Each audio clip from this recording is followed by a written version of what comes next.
So, ito na ang ating ginataang taro. Whoop! Saglit ng baby. Saglit. Asos, hindi na makapaghintay yung baby ko. So, yan. Simple nga. Luto lang yan. Pero masarap. Ito, mas maraming sabaw sa baby ko kasi mas gusto niya yung sabaw kaysa dun sa laman. Okay, kainin na natin to.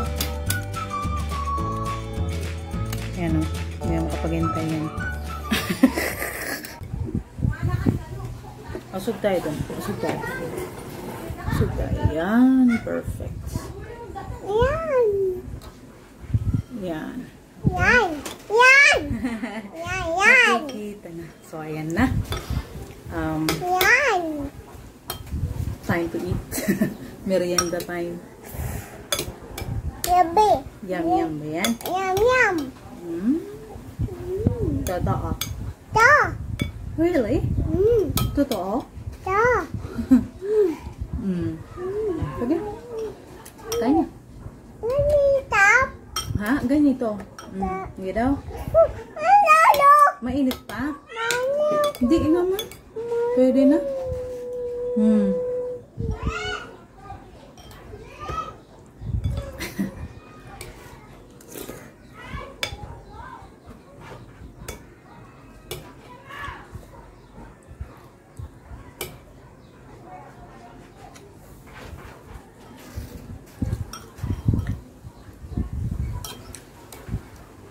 Dahil dyan, nakatikim na ako ng laman ng San Fernando na tinanim ko, na lalo ako na-encourage magtanim.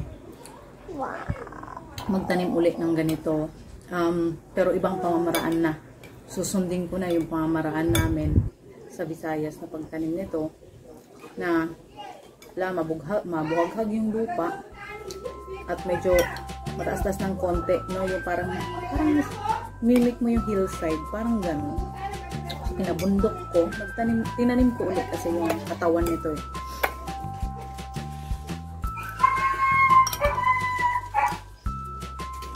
Bakit? Maglalaro ka na lang? Nam nam! Nam nam, hindi mo naman ka nakain na naman. Puro sabaw ka lang. Nakain na, gusto mo maglaro.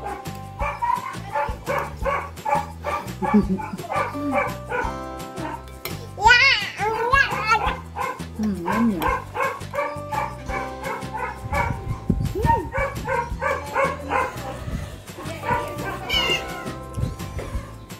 Yum yum yum.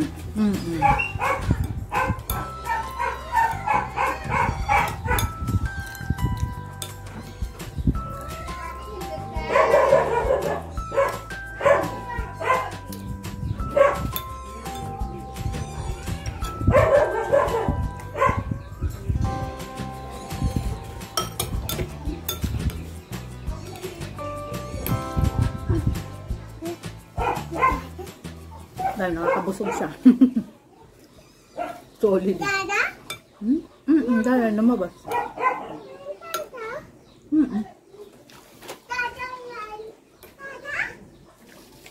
Come here. Babalik yan.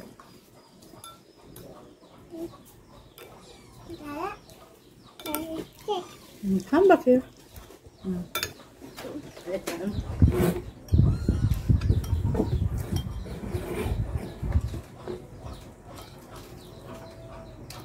Kain tayo. Kain tayo mga sugid kong taga-subaybay at sa mga silent viewers dyan.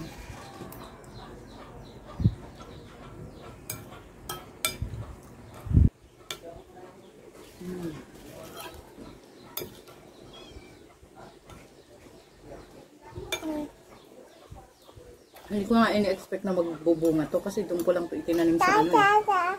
Yung sa gilid ng bakod, ang purpose ko lang talaga nun is yung mga dahon niya at saka stalks niya para pang pakain ko sa mga manok. Yun ang binunot ko. Ba, may bunga pala.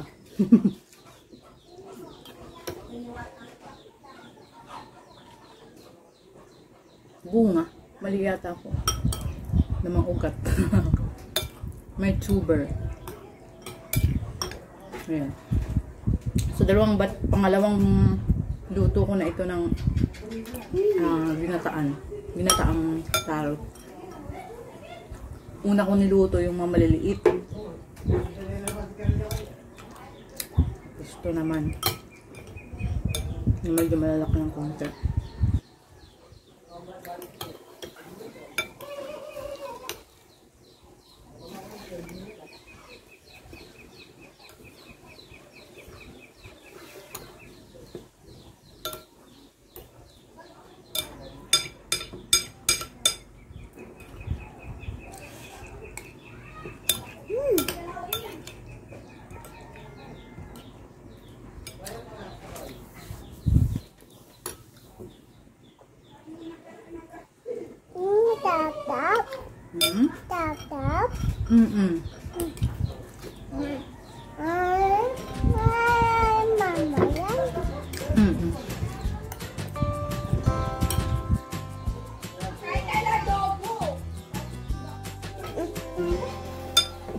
Dito ko lang, darling.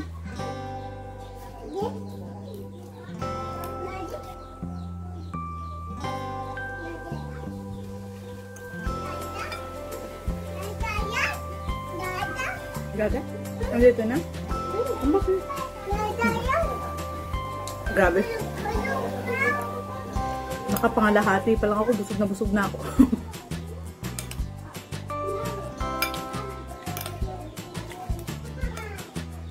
Napadami yung kuha ko. Pero sabi ko nga, kapag lumalamig itong kakanin na ito, ewan ko, kung kailan parang pakonti na lang siya sa malamig niya, saka siya sumasarap. Kaya hanggang mamaya to, pagka mamaya, hanggang gabi ulit, habang nanonood ng TV,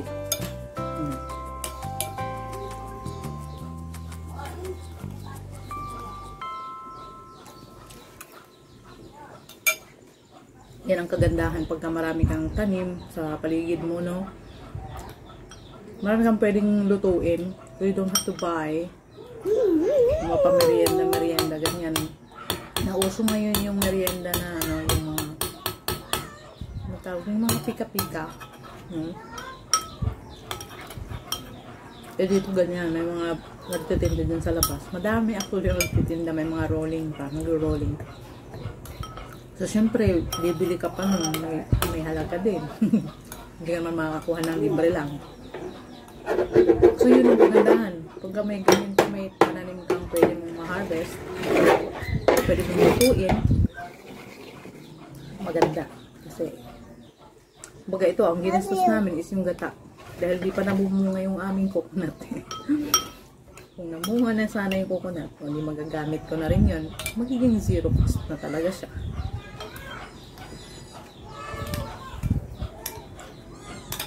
So, yung may mga extra lupa dyan, no? Magtanim kayo na magtanim. Maximize your space. Yung sa ganun, meron kayo ma-harvest na libre.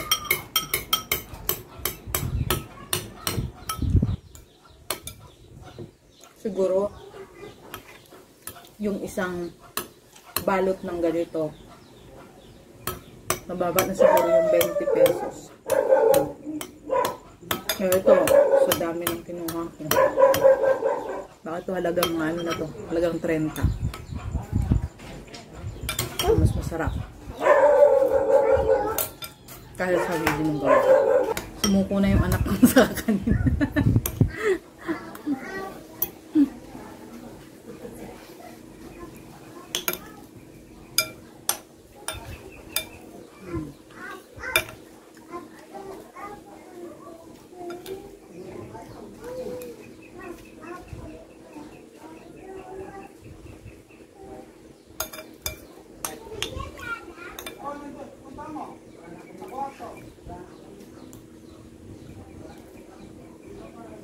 Mahirap magsalita pag puno yung bibig.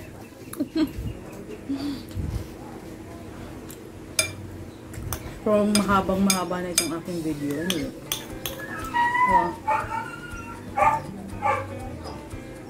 natin ito na maubos. Naubos ko na lang.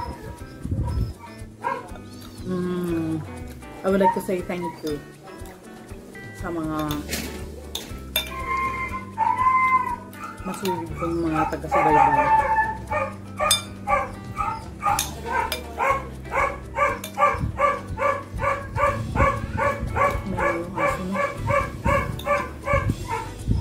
Thank you so much kay Sir Bong, kay Dudes TV,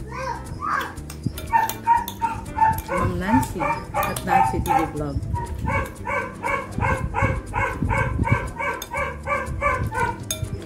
Shout out kay Freddy's Treasure. Congratulations, nakabalik na po kayo. Upload lang po kayo ng upload ng video. Para hopefully maano nyo na rin, sungkit mo na rin yung approval ng monetization. Ito ka kayo, Benji ang mini farm. Sana makabalik kayo. Tagal na eh, 1 month na yata yung last mong video, no? I hope you're okay. Sana makabalik ka na ulit sa vlogging. I'm still here to support you. And kahit si Assis Calayo Vlogs, idol, I hope makabalik ka na rin sa ating mundo ng vlogging.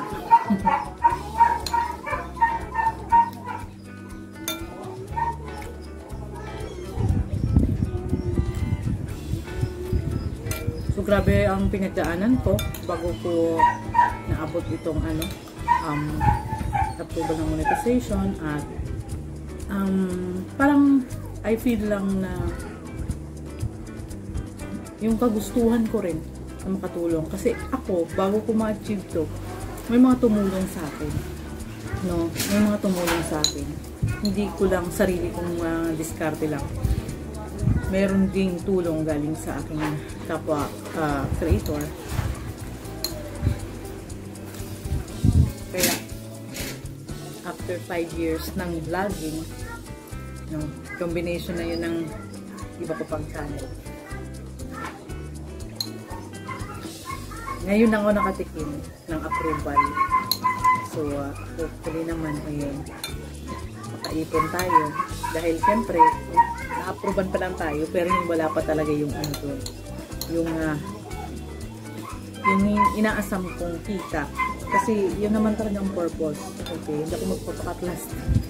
Ang purpose ko talaga kung bakit ako nagbablog ay dahil gusto kong kumita ng income para makatulong naman ako, no? Makatulong ako sa asawa ko, sa pamilya namin, no? Pabigay-bigay naman kahit papano. So yun ang panibagong pakikibaga. So tuloy-tuloy lang. Sabi nga ang tuktok daw ng isang bundok ay paanan ng kasunod na bundok. Kaya tuloy-tuloy lang tayo ng pag-akyat. Igapang natin kung kailangan igapang.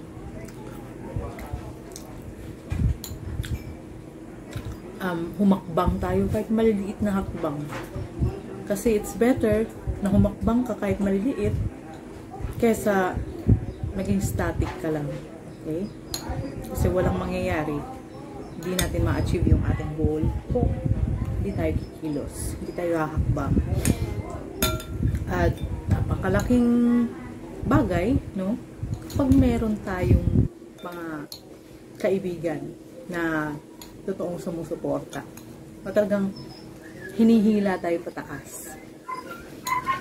At saka yung iba namang nasa baba, itinutulak pa rin tayo pataas. Yun.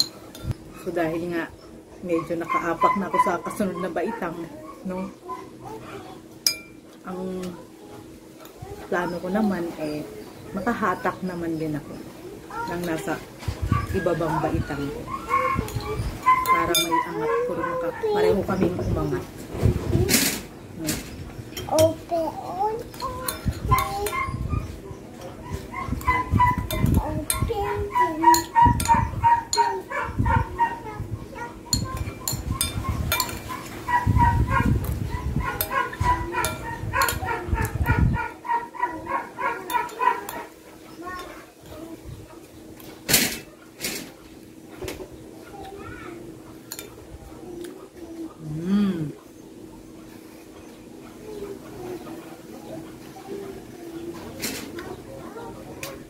Darling, come here.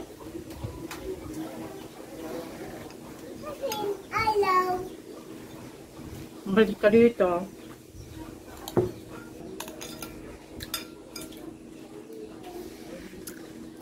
Konti na lang. Grabe, sob na sob ako. Eh, inubos ko na kasi hindi ko naman pwedeng ibalik na to dun sa kaldero. Baka masira yung nandun na tira. Pagkain pa namin yun, mamaya ulit. Merienda sa gabi. Yum. Ubos.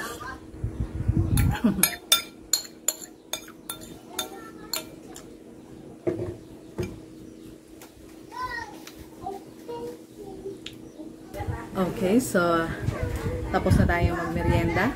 Solve na solve sa isang mangkok. Isang mangkok na ginataang taro. So